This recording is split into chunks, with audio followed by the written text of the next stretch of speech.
Il est 17h30 à Paris, 15h30 en temps universel. Alexandra Cagnard.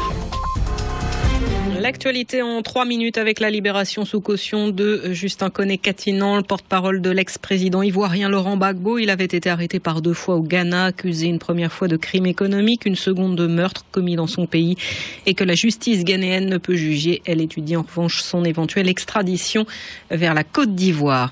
Le médiateur de l'ONU pour la Syrie, Lakhdar Brahimi, confirme avoir obtenu l'accord des autorités syriennes pour une trêve des combats durant l'Aïd en fin de semaine. Ces dernières sont moins affirmatives. Damas annonce une décision pour demain. Les rebelles, de leur côté, font savoir qu'ils ne feront pas le premier pas. Pendant ce temps, l'aviation de Bachar el-Assad accentue ses opérations, notamment autour de Maret el-Noman, tentant de maintenir ses positions sur la base de Wadi al-Def. Plus de 4 millions de personnes en route vers Mina, près de la Mecque, première étape du pèlerinage musulman, un Hadj placé sous haute protection policière. Plus de 17 000 membres des forces de l'ordre pour l'encadrement, mais aussi quelques 20 000 personnes appartenant au service médical prêtes à intervenir en cas de nécessité.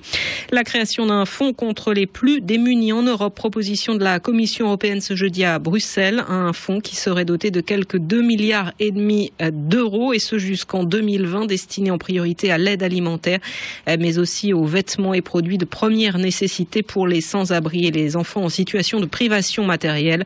Une population évaluée à 40 millions dans l'Union. Les Russes, de plus en plus nombreux à ne plus croire en Vladimir Poutine, c'est ce qui ressort d'une étude commandée par l'ancien ministre des Finances, Alexei Koudrine. Une majorité est par ailleurs convaincue qu'un changement de régime pacifique est impossible, évoquant pour la première fois la nécessité d'une révolution. La Russie est le récit de Leonid Razvodiev, opposant enlevé en Ukraine et incarcéré à Moscou et qui raconte dans le détail comment il a été enlevé à Kiev devant le bureau de l'ONU pour les réfugiés, puis gardé dans une cave pendant 2 jours et torturé psychologiquement. Un récit publié sur le site internet de l'hebdomadaire Newstime.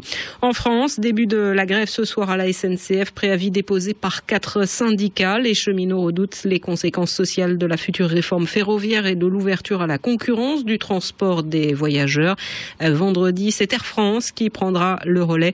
Air France ou la CGT s'alarme d'une réduction des effectifs de 10% d'ici la fin de l'année 2013. Restez à l'écoute de la Radio du Monde. Il est 17h33 à Paris, 15h33 en temps universel.